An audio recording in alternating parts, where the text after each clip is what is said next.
Hey everybody, today we're taking you to our NASCAR racing experience at the Daytona Speedway. I don't know, but I found these results on search.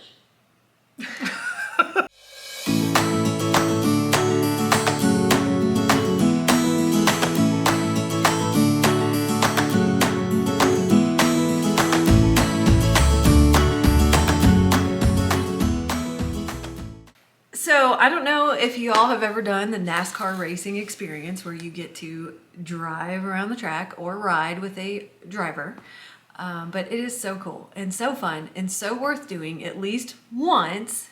I mean, if you're into that kind of thing, which you probably are because that's why you're watching this video, but you know, for the price, it's kind of high, but totally worth it at least one time. It's an experience that you will never forget. Oh yeah, put it like that. Yeah. So pro tip that we learned after the fact: don't do the NASCAR driving experience the day after a race, because everybody does the NASCAR driving experience the day after the race. Well, yeah, that's what they said. It was the busiest day of the year. They had over 600 people there at the track. Drivers and riders. Yeah, and so we were not expecting that. We thought, oh there's going to be a few people there. The racetrack clears out. It's empty Monday. I don't know. It's a 5-minute drive and a 3-lap ride. We'll be in and out of there in an hour. So I thought, well, this is scheduled even if there are more than 5 people at once. It's scheduled and it'll be in and out. We'll be in and out of there in an hour and a half. And that's not how it was. No, we spent the day at the track. The whole day, so be prepared because getting to the track was fine. It took longer to get inside the speedway on Monday than it did on Sunday, the day of the race. Okay, we are here Monday morning after the race. All the RVs are pulling out. We turned into gate 40, same place we parked yesterday, across from the Home Depot, and we're fixing to do the NASCAR experience. You ready for this? I'm on camera. Yeah, I am.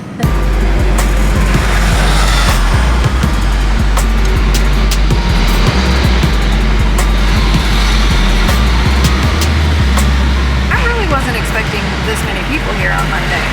Were you? I don't know what to expect. Somebody's trying to get home. I guess everybody's pulling out. Somebody's racing.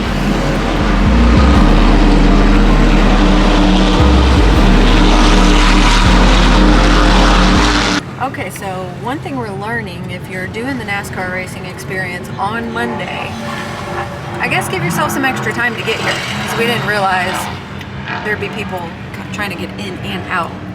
You get there and there's a line to sign in, and there's a couple different lines you have to stand in, but first you have to stand in line to sign in. Okay, wow, more people here than we expected for sure. And then once you do that, they split up the people who are driving and the people who are riding.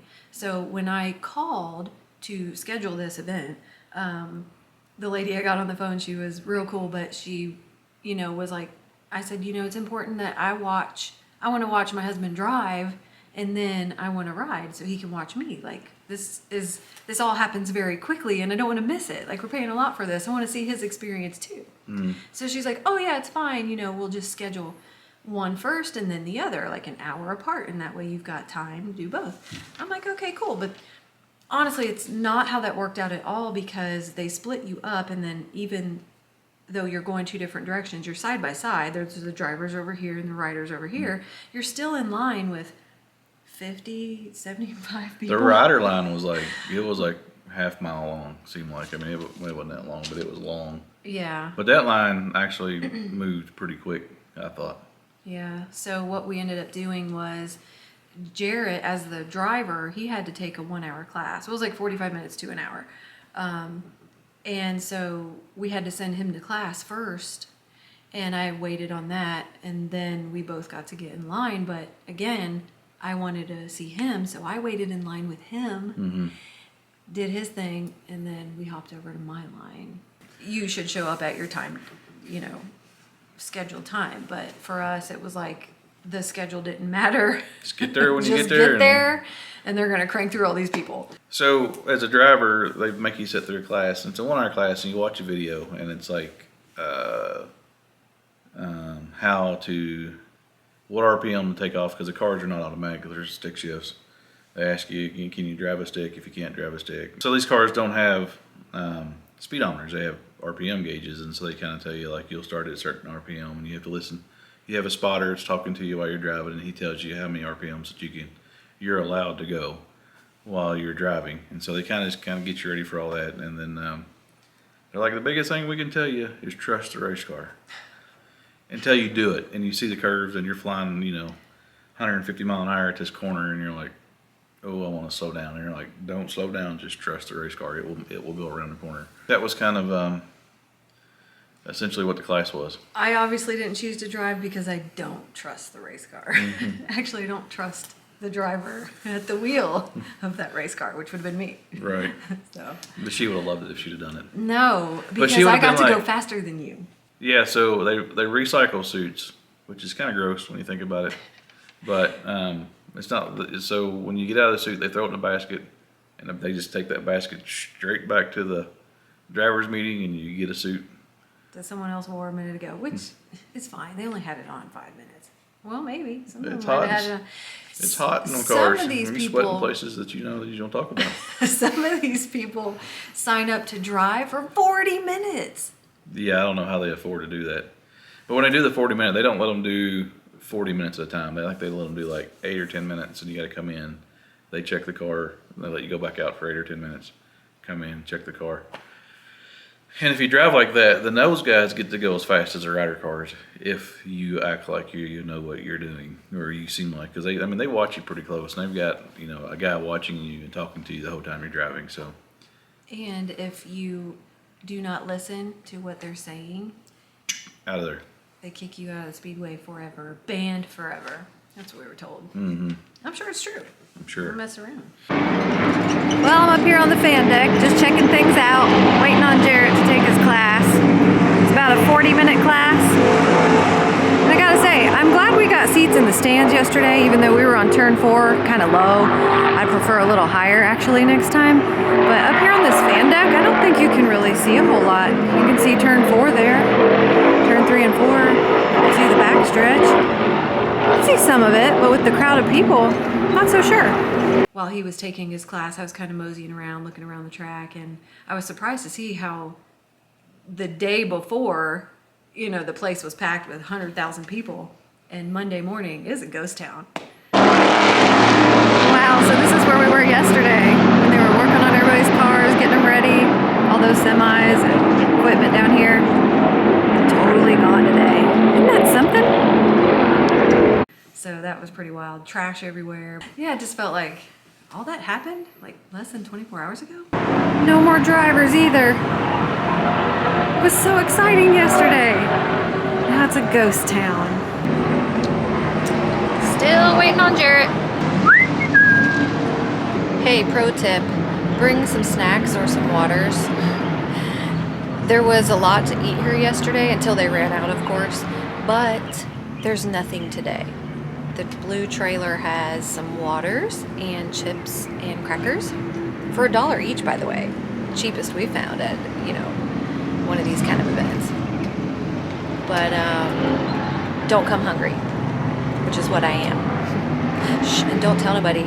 Right over here, there's a little Coke stand with some waters and Cokes in there still, maybe from yesterday. I don't know, because the ice is still intact. I was thinking about it, but do it. So anyway, while I'm still waiting here, thought I'd chit chat with you because I was telling you about how you can get drinks and snacks at the blue trailer right when you check in to do the ride or the drive, and they also give you the option to purchase an SD card so you can get your ride recorded, which is what you're about to see here soon. So yeah, mine for the 3-lap ride was like $63, and Jarrett's for the 5-minute drive was $83. So they have these. They're like, we can record your experience. I'm like, that's cool. They're like, it's a split screen, blah blah blah. It's real neat, dude. It's like $100 dash cam that they have mounted in front of you, which is cool that they do that.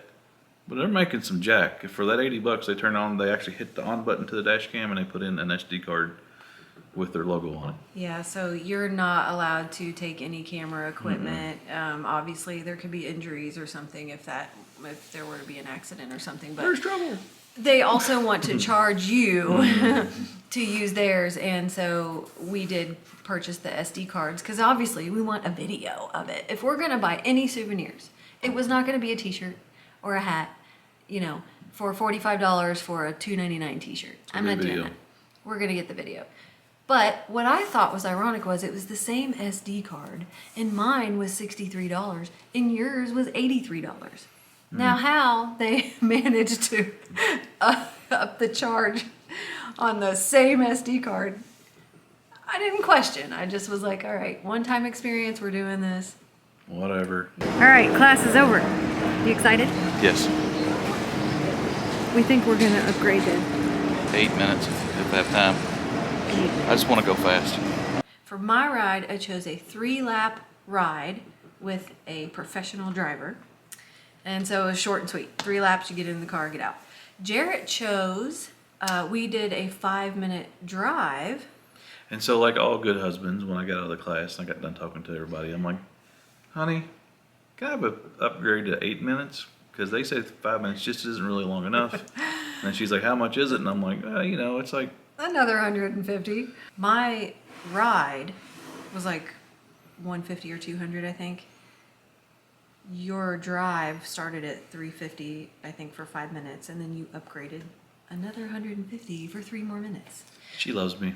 The guy told me, the guy giving the class, he said 5 minutes is fine if that's all you want to do, but 8 minutes, he goes, because at 5 minutes, again, like I said before, they base your how fast you go off your RPMs.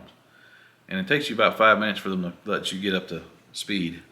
And then it's over. And he said, well, if you get up to 5 minutes and you're kind of at speed, and it's just a lot more fun because you're already kind of cruising. Because the first lap you go around, I mean, you're probably not going all that fast. I don't know how fast you're going, but it doesn't feel like you're going all that fast. But as you get going, you feel like you're hauling the mail. It goes by so fast. It does. I mean, it probably is worth it if you're only going to do this once to just pay what you're going to pay and spend as much time as you want. They put you in a suit, and then you stand in line for, how long we stand there? 45 minutes at least for yours.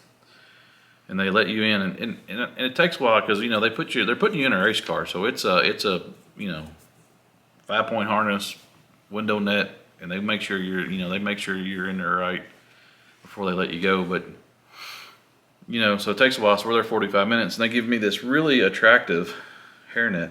Yeah, everybody has to wear a hairnet. Because again, you just hot swapping helmets. So yeah. And then the helmet you put on, it's which is necessary, but totally ugly. Oh yeah, the helmet you put on is like mine had a thing that come around the front, and it was a microphone, and I had a thing in the ear. Are they talking to you right now? When you get in the car, I can't hear anything. So the guy watching me going around the track, making sure I wasn't doing anything stupid, he could talk to me, and I could talk back to him. So that was kind of cool. So put the helmets on, and you step over the wall at Allen Pit Road, and you walk out to your car, and you're getting in your car, which is a lot easier than I thought it would be, getting in and out of it. Yeah, I did too. But this guy is like talking to me, and I've got this helmet on, and I can't hear anything he's saying to me besides, he drove in from Atlanta the night before and didn't seem very happy about his job. That's what I got from that guy's conversation. They're just they're there doing a job. And They're we're there thinking like, I'm about to drive a race car. This is a once in a lifetime opportunity. And I think he's just making small talk with you. And you're like, I'm about to go 150 miles an hour. Like you were getting excited. It was weird because small talking. It was weird because I was like, when I was like, there was a guy in front of us that like had like a anxiety attack or panic attack. Mm-hmm. Like he'd come off a racetrack, and you could tell that he was. Well, we're not sure if he got to drive or if he just got in the car and got freaked out. But he got freaked. I'm sure that happens. And so I'm like not nervous at all. I'm like, it's whatever. It's a car. I'm gonna drive around the track. Not a big deal. And they start the car, and I'm sitting there, and it's hot. The car's really hot. I'm sitting there idling. Cars take off. And I got pretty nervous, I'll be honest with you. I don't know, anxious or nervous or whatever it was. Alright, push the clutch in. Out of the way, push the clutch. Alright, you perfect. Alright. But once I took off, I was fine.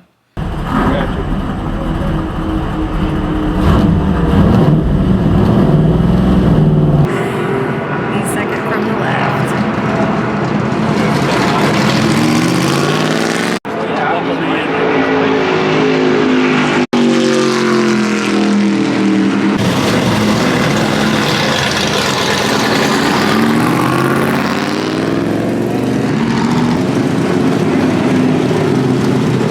There he goes.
track, and when you hit your last lap, they tell you keep going as fast as you're going through turn 1s and 2, and then you come down, you kind of start slowing down on the backstretch. Well, he said, well, this is your checker, they'll tell you, it's your checkered lap. And I'm like, or your checkered flag. And I'm like, that was 8 minutes? And I asked the guy that, and he's like, I just kept going. I mean, I'd have stopped if he told me to stop, but I'm like, I don't think that's right. So I just kept going. He come back and said, oh, you're right, I'm sorry about that. And I actually think they felt like they let me go maybe a little longer than I should have because of that, but I don't know. either way, it flew by. And if you're filming your loved one who's driving or riding, like, you're really down there on the track. You're not going to see all of the track. So you only get to see a piece of him go by at a time. And I really did try, because I'm like, I've got 8 minutes. I can run up to the fan deck and get him up there. But, I mean, I was hauling No, so tail. Was I. So was I. After he went one lap, I thought, all right, I'm going to run up there and see if I can get a better view. The view was a little bit better, but by the time he had gone 2 more times, I mean, you were done. And so I really didn't get all that much footage. But Excuse me. it was kind of cool to just see you go around the backside too. So whatever track you're going to, I don't know that you'll get that experience to film your friend or your family member All the way around the track. all the way around. You're probably only going to get to stand there and see him go by the finish line.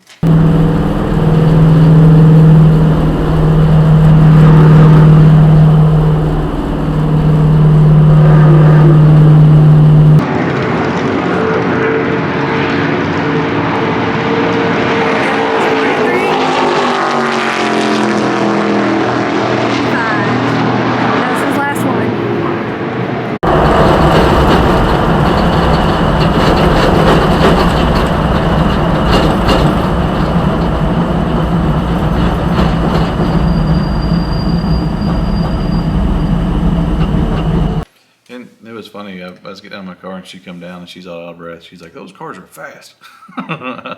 Well, it is a race car. And you could tell the difference too, who was driving on their own and the professional who was riding. They were They were the- passing you guys. Watching your video, make sure you make sure right there. How was You're gonna let me go again. Looked fun. All right. Here's the guy. Stand right here behind the shuttle. Yeah, be Linda's push gonna watch your start. video with you. Make sure. The riders don't get to look near as cool as the drivers. So they get the suit and all that, get to look the part, and we just get this stupid hairpiece that's sticking out of this like round like ski helmet. is what it Like a looks bobblehead. Yeah, and then I've just got on my stupid beach sunglasses. Like, I don't look cool at all. Wait, are you nervous? No. Do I look silly in my big sunglasses? I was so tired of the day and just being there in the heat. I was like, let's just get this over with. I'm here to have a good time. I was not nervous at all. But got in the car with my driver, who didn't say much to me other than told me his name and hi. I think at that point, they're like, let's get this done by 5 p.m. We have a lot to get through. And when I first got in the car, the windshield was so dirty. And I know that they had driven 85, people before me. And I'm like, hey, don't we get one of those windshield things where they rip them off and it's all clean? And they just kind of laughed at me like, get in, let's go.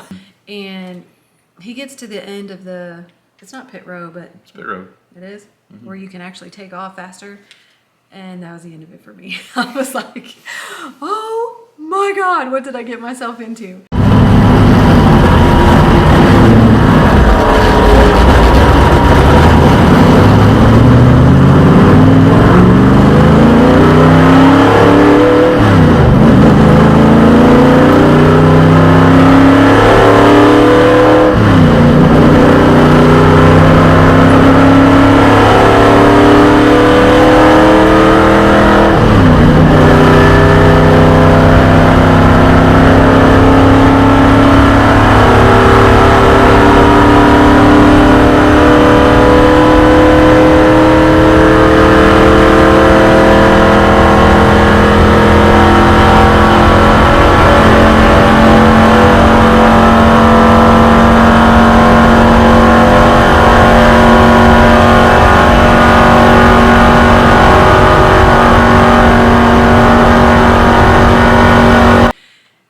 That first turn, and that's when you get up on that slanted track like we showed you in our Daytona video. What was it? 31 degrees? 31 degrees in the corners. And going as fast as we were going, It sucks you down. the pressure pushes you down in the seat. And that was surprising to me. I wasn't expecting that. So it does kind of give you you have to catch your breath for a minute. And the car's rattling. But all I could see going around that track was the words Daytona along the wall. and you see it like twice. I don't know which turns they are, but I see an American flag and I see the words Daytona, and that's it. And all I keep thinking is, how do these guys do this?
I was told we were going about 170, and you got to go about Well, that's close, like 148, 40. 148 and things. Well, which is pretty good for your first time. almost 150. We'll just call it almost 150.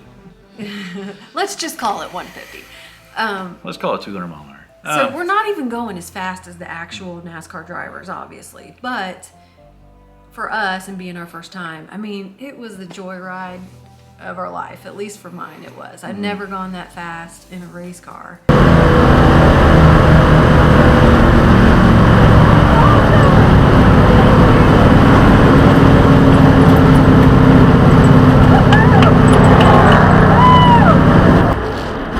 Oh my gosh. We did it. We did it. Thank you so much. This must be a blast for you. You do this every day? What's your name, Shane? Thank you, Shane.